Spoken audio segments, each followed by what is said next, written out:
परिचय। आज रोहन और आर्यन कैफेटेरिया में बैठे हैं और चीजों का आनंद ले रहे हैं। आर्यन, क्या मैं तुमसे कुछ पूछ सकता हूँ? हाँ हाँ, बिल्कुल।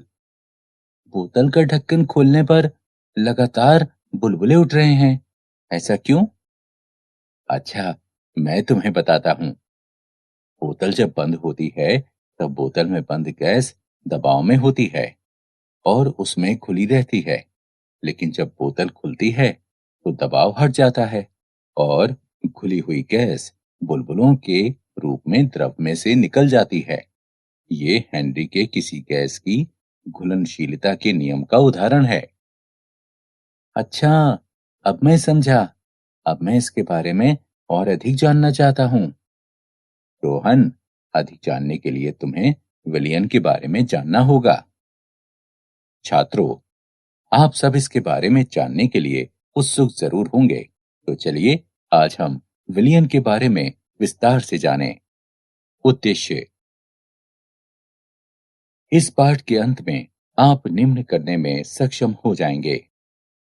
विलियन को परिभाषित करना, द्विअंगी विलियनों के घटकों को समझाना, विलियनों के प्रकार के बारे में जानना, विलियनों की सांद्रता बताना, नार्मलता, मोलारता और मोललता की गणना करना, मोल अंश ज्ञात करना, घुलनशीलता को जानना, ठोस द्रव विलयनों का विश्लेषण करना, गैस द्रव विलयनों का विश्लेषण करना, हेनरी के नियम को परिभाषित करना, हेनरी के नियम के अनुप्रयोगों को जानना। परिभाषा। विलयन दो या अधिक शुद्ध पदार्थों का समांगी मिश्रण होता है जिसके संगठन को कुछ सीमाओं के भीतर परिवर्तित किया जा सकता है। विलयन प्रकृति में एक समान होता है, लेकिन इसमें अवयवों के गुण विद्यमान होते हैं। विलयन जिन पदार्थों से मिलकर बनता है उन्हें अवयव कहते हैं। दो पदार्थों के विलयन को द्विअंगी विलयन कहते हैं। द्विअंगी विलयन के अवयव। विलयन के दो अवयव विलायक और विलय हैं। विलायक, ये विलयन का वो अवयव है जो विलयन में अपेक्षाकृत अधिक मात्रा में उपस्थित रहता है और जिसकी भौतिक अवस्था परिणामी विलयन के समान होती है। विलय, ये द्विअंगी विलयन का दूसरा अवयव है जो अपेक्षाकृत कम मात्रा में उपस्थित होता है। विलयन के प्रकार। एक द्विअंगी विलयन में ठोस, द्रव तथा गैस अवयव हो सकते हैं। विलयन तीन प्रकार के होते हैं: गैसीय विलयन, द्रव विलयन और ठोस विलयन। गैसीय विलयन में गैस विलायक होती है। इनका वर्गीकरण निम्न प्रकार से है। गैस में ठोस, उदाहरण कपूर का नाइट्रोजन गैस में विलयन। गैस में द्रव, उदाहरण हवा में जल वाष्प। गैस में गैस, उदाहरण गैसों का मिश्रण अथवा हवा। द्रव विलयन में द्रव विलायक होते हैं। इनका वर्गीकरण निम्न प्रकार से है। द्रव में ठोस, उदाहरण पानी में नमक अथवा पानी में सुक्रोज। द्रव विलयन में विलायक द्रव होते हैं। इनका वर्गीकरण निम्न प्रकार से है। द्रव में ठोस, उदाहरण पानी में नमक अथवा पानी में सुक्रोज। द्रव में द्रव, उदाहरण मिश्रणीय द्रवों का मिश्रण। द्रव में गैस, उदाहरण शीतल पेय। ठोस विलयन में विलायक ठोस होते हैं। इनका वर्गीकरण निम्न प्रकार से है। ठोस में ठोस, उदाहरण धातुएं। ठोस में द्रव, उदाहरण जस्ते में पारा। ठोस में गैस, उदाहरण धातुओं पर गैस का अधिशोषण। विलयनों की सांद्रता व्यक्त करना। किसी विलयन की सांद्रता का अभिप्राय दिए गए विलयन अथवा विलायक में उपस्थित विलय की मात्रा से है। द्रव्यमान प्रतिशतता। इसका अर्थ है कि विलयन के द्रव्यमान के 100 भागों में से विलय के द्रव्यमान के भागों की संख्या। यदि विलय B का द्रव्यमान WB और विलयन ए का द्रव्यमान WA हो तो B की द्रव्यमान प्रतिशतता बराबर है WP बटे WA जमा WP गुणा 100 के। आयतन प्रतिशतता, इसका अर्थ है विलयन के आयतन के 100 भागों में से विलय के आयतन के भागों की संख्या। यदि VA और VB अवयव A और B के आयतन हो तो B की आयतन प्रतिशतता बराबर VB बटे VA जमा VB गुणा 100। नार्मलता, 1 लीटर विलयन में उपस्थित विलय के तुल्य ग्रामों की संख्या अथवा 1 मिलीलीटर विलायक में उपस्थित विलय के मिली तुल्यों की संख्या नार्मलता कहलाती है। इसे N से प्रदर्शित करते हैं। गणितीय रूप में नार्मलता निम्न प्रकार से प्रदर्शित की जाती है। N बराबर WB ग्राम बटे B के ग्राम तुल्य भार और विलायक के आयतन का गुणनफल। एक नार्मलता वाले विलयन को नॉर्मल विलयन कहते हैं। मोलरता और मोललता, मोलरता, किसी विलयन की मोलरता 1 लीटर विलयन में उपस्थित विलय के ग्राम मोलों की संख्या अथवा विलयन के 1 मिलीलीटर में उपस्थित विलय के मिलीमोल की संख्या को कहते हैं। इसे M से प्रदर्शित करते हैं। गणितीय रूप में मोलरता निम्न प्रकार प्रदर्शित की जाती है। M बराबर WB ग्राम बटे B का ग्राम मोल द्रव्यमान गुणा विलयन का आयतन लीटर में। एक मोलरता वाले विलयन को मोलर विलयन कहते हैं। मोललता, किसी विलयन की मोललता उसके विलायक के 1000 ग्राम में उपस्थित विलय के ग्राम मोलों की संख्या को कहते हैं। इसे M से प्रदर्शित करते हैं। गणितीय रूप में मोललता को इस प्रकार प्रदर्शित करते हैं। M बराबर WB ग्राम में बटे B का मोल द्रव्यमान गुणा WA का भार किलोग्राम में। विलयन के प्रति 1000 ग्राम विलायक में विलय के 1 मोल उपस्थित होने पर मोललता 1 होती है और विलयन मोलल विलयन कहलाता है। मोल अंश, मोल अंश किसी विलयन में उपस्थित किसी एक घटक के मोलों की संख्या और विलयन में उपस्थित सभी घटकों के कुल मोलों की संख्या के अनुपात को कहते हैं। इसे X से प्रदर्शित करते हैं। आइए एक विलयन के बारे में बात करते हैं जिसमें घटक A तथा B उपस्थित हैं। A के WAG तथा B के WBG इसमें उपस्थित हैं। A के मोलों की संख्या WA बटे MA, B के मोलों की संख्या WB बटे MB। A तथा B के मोलों की संख्या बराबर है Na प्लस NB के। A का मोल अंश Na बटे Na प्लस NB, B का मोल अंश NB बटे Na प्लस NB। A तथा B के मोल अंश को जोड़ने पर XA प्लस XB बराबर 1 होगा। अर्थात विलयन के सभी घटकों के मोल अंश का योग हमेशा एक ही रहता है। मोल अंश का उदाहरण, आइए मोल अंश का एक उदाहरण देखते हैं।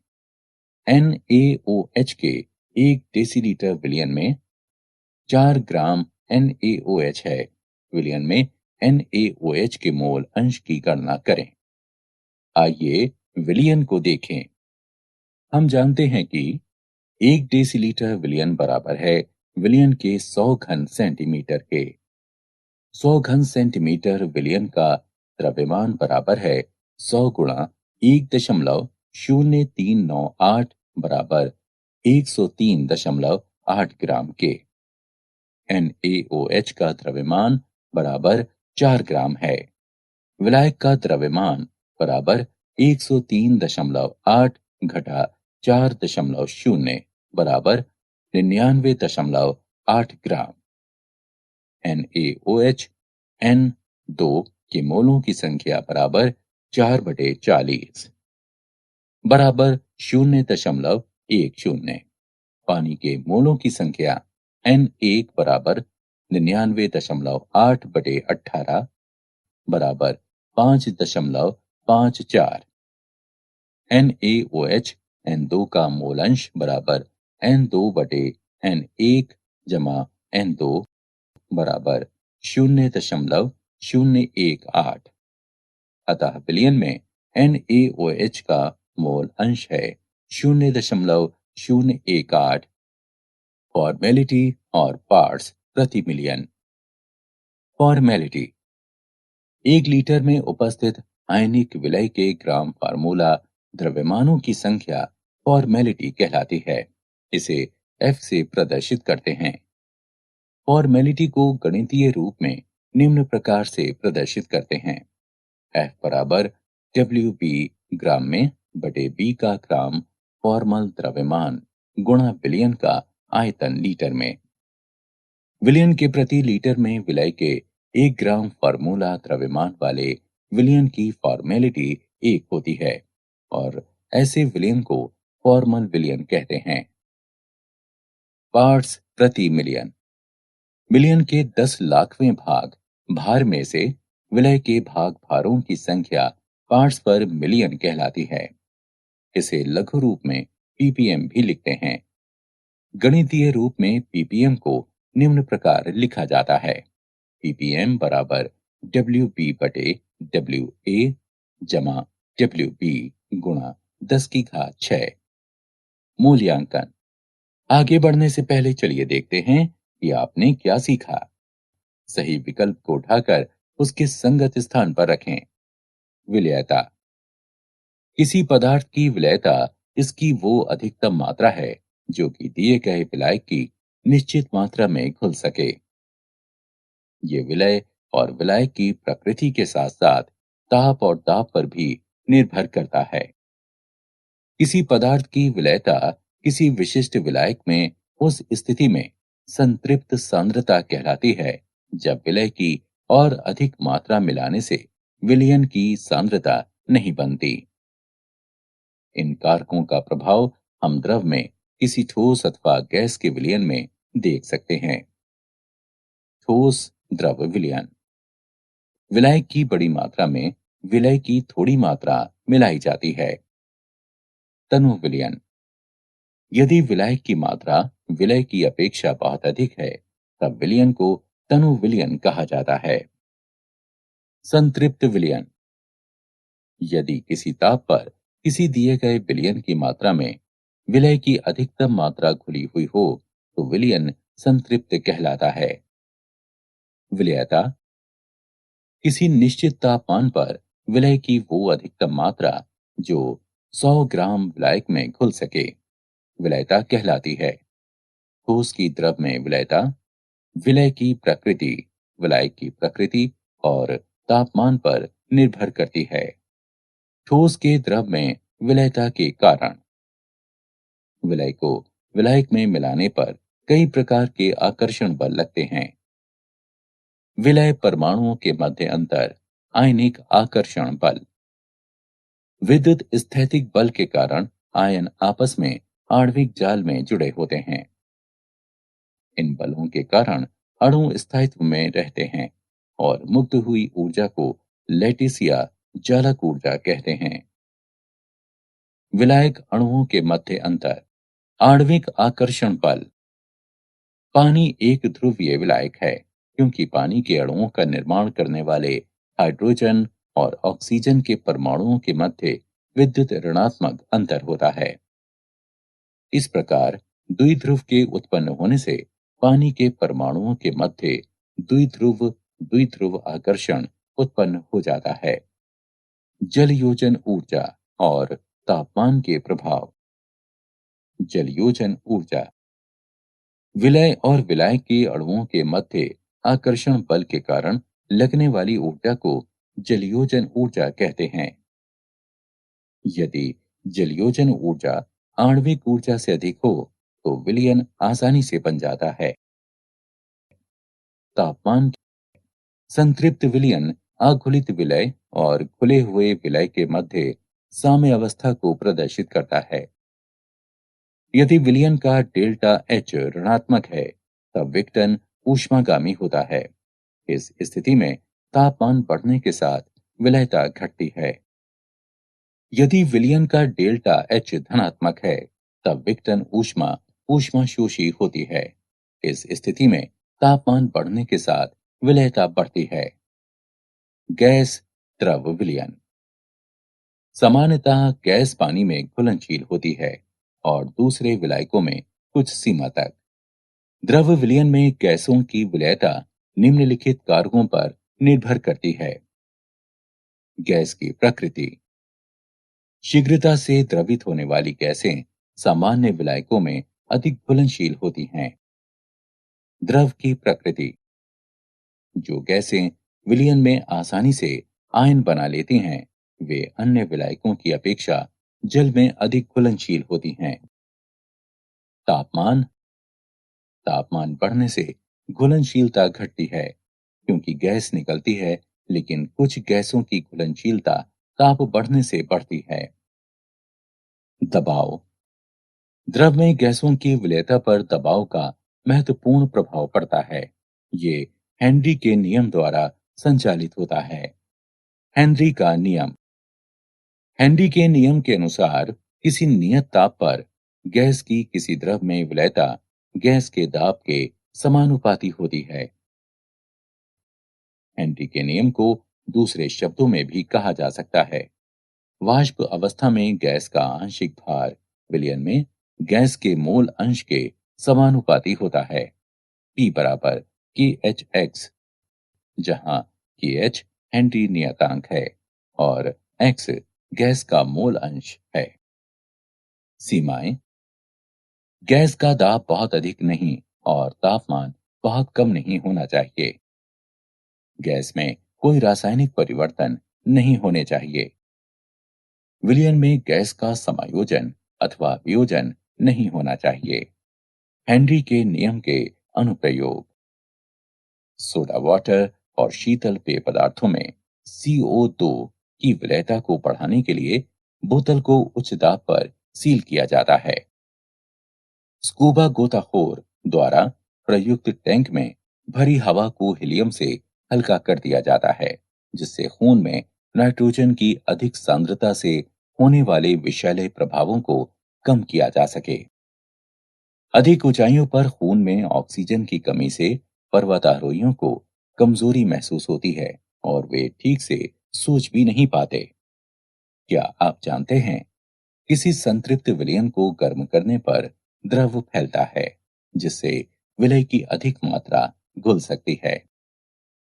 संतृप्त विलयन के ठंडा होने अथवा वाष्पीकृत होने पर विलय के लिए जगह कम होती है, इसलिए विलय अवक्षेपित हो जाता है। अवक्षेपित विलय के अणु आपस में मिलकर ठोस क्रिस्टल बनाते हैं।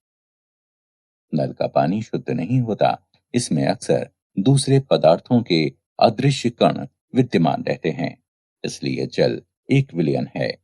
सारांश। आइए हमने जो कुछ सीखा है उसे संक्षेप में दोहराएं। विलयन दो या अधिक शुद्ध पदार्थों का एक समान मिश्रण होता है, जिसके संगठन को कुछ सीमाओं के भीतर परिवर्तित किया जा सकता है। विलयन की सांद्रता दिए गए विलयन अथवा विलायक की मात्रा में विलय की उपस्थित मात्रा होती है। 1 लीटर विलयन में उपस्थित विलय के तुल्य ग्रामों की संख्या नार्मलता कहलाती है। मोल अंश एक घटक के मोलों की संख्या और विलयन में उपस्थित सभी पदार्थों के कुल मोलों की संख्या के अनुपात को कहते हैं। किसी पदार्थ की विलयता उस पदार्थ की वो अधिकतम मात्रा है जो विलायक की निश्चित मात्रा में घुल सकती है।